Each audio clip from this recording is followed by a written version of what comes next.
Vatandaşlar, Башкорт матбугатын яратучылар, таратучылар һәм үзебезнең халкыбызның милли рухын багучылар, бүгенге байрам белән мин сезне тәбрикләйм.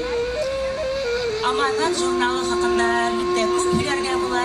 Сез аның тарихын беләсез. Минем атаем туган елда, Аманат туган 1929 елда. Һәм мин гомер буена пионерда укыдым. Пионерда укып үстем. Артабан минем балаларым Аманатты һәм бына yeğenlerim дә Аманатка язылмайса калмайлар.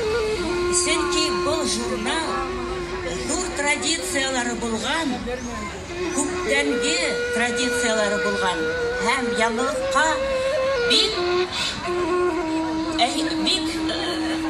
ыңгай һәм өлгүр караусыз журнал. Ул буаттардан буаттарга